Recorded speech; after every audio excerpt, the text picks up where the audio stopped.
प्रिय विद्यार्थियों, आप सभी का इस ऑनलाइन क्लास में स्वागत है। आज हम बीएड फर्स्ट ईयर की सामान्य पेपर बाल्य अवस्था और वृद्धि विकास के अंतर्गत हमारी इकाई आज पांचवी है। पांचवी इकाई का नाम है व्यक्तिगत विभिन्नता। व्यक्तिगत विभिन्नता में हमने बहुत सारे प्रकरणों के बारे में विस्तारपूर्वक अध्ययन किया है और आप सभी विद्यार्थियों ने अपने अपने पाठ्य पुस्तक के अनुसार अपने नोटबुक में इसको जरूर नोट किया होगा। तो हमने बुद्धि की अवधारणा, बुद्धि का अर्थ, बुद्धि की परिभाषा, बुद्धि की विशेषता के बारे में हमने पढ़ा था। उसके बाद हमने पढ़ा था अभियोग्यता।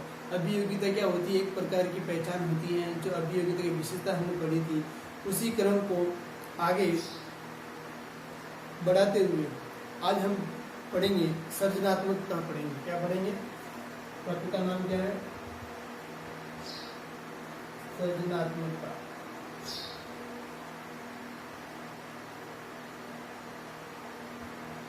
सृजनात्मकता, सृजनात्मक क्रिएटिविटी, इसका मतलब क्या होता है? सृजनात्मकता का मतलब ही क्या होता है? सृजनात्मकता होता है कि अगर हम सामान्य रूप से अगर देखा जाए तो हमारे मस्तिष्क में बहुत सारे विचार आते हैं और जब विचार आते हैं तो उस विचार के प्रति हमारे जो विचार होते हैं वो उस विचारों के प्रति हम व्यवहारिक जीवन को हम समझते हैं। तो हम इसकी पढ़ेंगे भूमिका, पढ़ेंगे सृजनात्मकता की भूमिका पढ़ेंगे। तो भूमिका में आपको क्या लिखना है?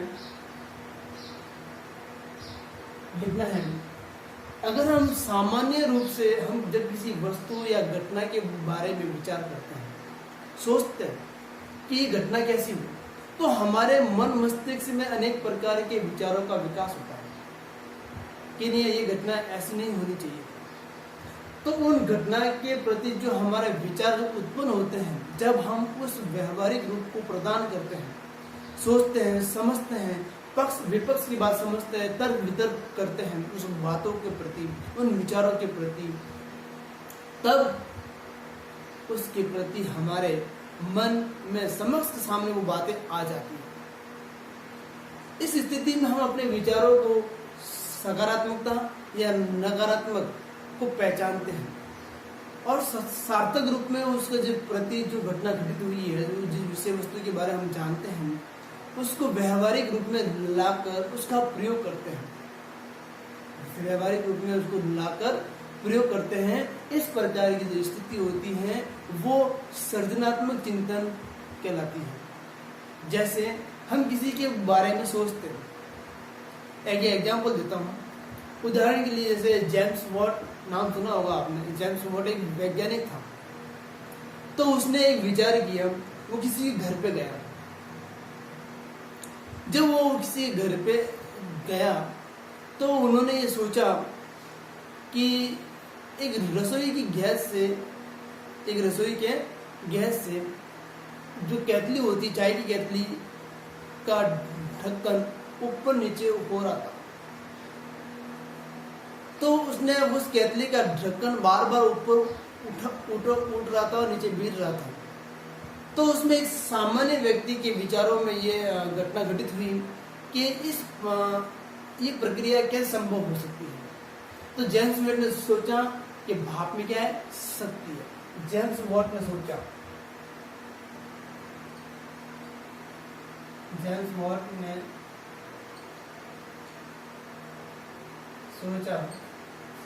कि भाप में शक्ति होती है। जेम्स वॉट ने सोचा कि भाप में क्या होती है? शक्ति होती है। इसलिए उसके मन में ये प्रक्रिया चली और जेम्स वॉट ने उस केतली का ढक्कन के ऊपर उसने पत्थर रख दिया और पत्थर रखने के बाद उसकी शक्ति का परीक्षण किया और उसके बाद उसने देखा कि दैनिक जीवन में भी विचार करने पर हम विभिन्न प्रकार का हम प्रयोग कर सकते हैं।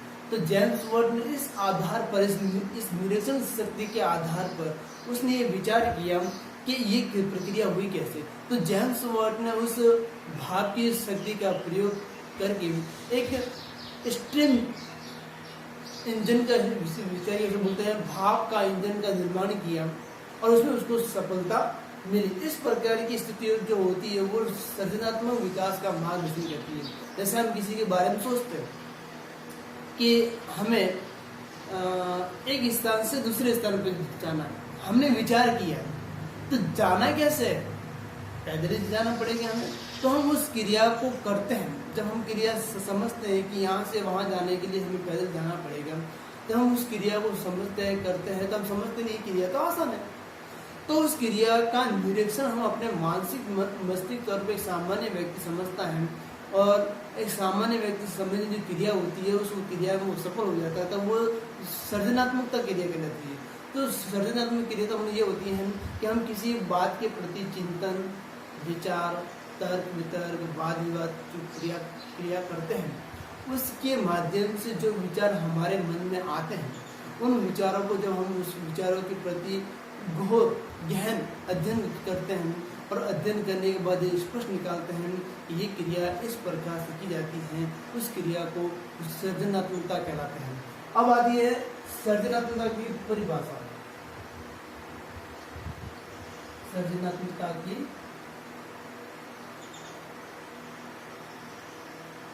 परिभाषा क्या परिभाषा है? सृजनात्मकता की परिभाषा है। तो सृजनात्मकता की परिभाषाओं में तो लिखना है कि सृजनात्मकता का अभिप्राय आशय उन कार्यों से है। किन कार्यों से? सृजनात्मकता का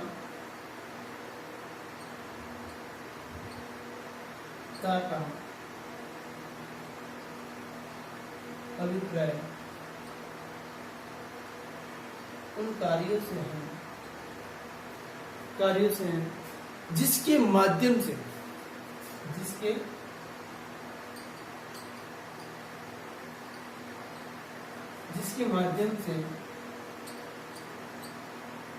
नवीन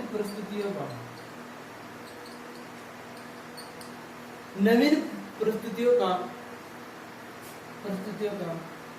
या वस्तुओं का या व्यवस्था का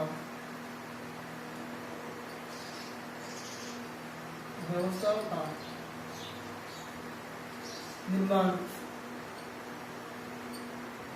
करना होता है। ये सृजनात्मकता का अभिप्राय उन कार्यों से है जिसके माध्यम से नवीन परिस्थितियों, वस्तुओं का, व्यवस्थाओं का निर्माण करना होता है। उसे हम कहते हैं एस के दुबे। तो एस के दुबे ने इस परिभाषा को समझाया है कि सृजनात्मकता अभिप्राय उन कार्यों से है जिसके माध्यम से हम नवीन वस्तुओं को, नवीन विचारों को, वस्तुओं के प्रति, सृजनात्मक व्यवस्थाओं के प्रति जब निर्माण करते हैं, तो उन क्रियाओं को हम सृजनात्मकता कहलाते हैं।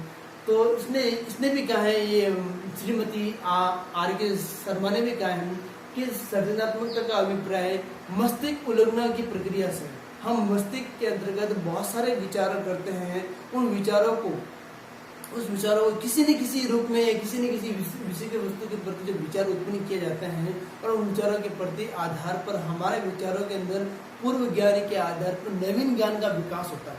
तो उन नवीन ज्ञान के आधार पर हमने जो क्रिया प्राप्त की है, हमने जो सफलता प्राप्त की है, उसे सृजनात्मकता कहलाते हैं।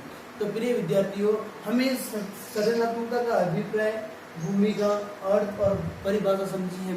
मतलब इन सभी का एक स्पष्ट रूप है कि सृजनात्मकता का जो आधार है वो नवीन क्रिया और नवीन वस्तुओं का निर्माण करने से होता है। इसका संबंध भौतिक जगत के में होता है, और इनके विचार हमारे जीवन के लिए बहुत उपयोगी हैं। और इस प्रकार हमारे साथ साथ मानसिक क्रियाओं के साथ साथ में कोष्ठात्मक विकास का भी प्रयोग होता है कि हमने सीखा क्या। हम जो क्रिया सीखते हैं, करके सीखते हैं, हम जो क्रिया में सफलता प्राप्त करते हैं कि ये हमने कार्य करके देखा है, इस क्रिया के बारे में बहुत अधिक जानता हूँ, वो क्रिया क्या है, वो सब क्रिया सृजनात्मकता कहलाती है। तो हमने आज प्रिय विद्यार्थियों, हमने सृजनात्मकता की भूमिका, उसके परिभाषा को समझा है। कल हम इसी वीडियो व्याख्यान के माध्यम से सृजनात्मकता की विशेषता को सविस्तार पूर्वक अध्ययन करेंगे। आज के लिए इतना ही। धन्यवाद।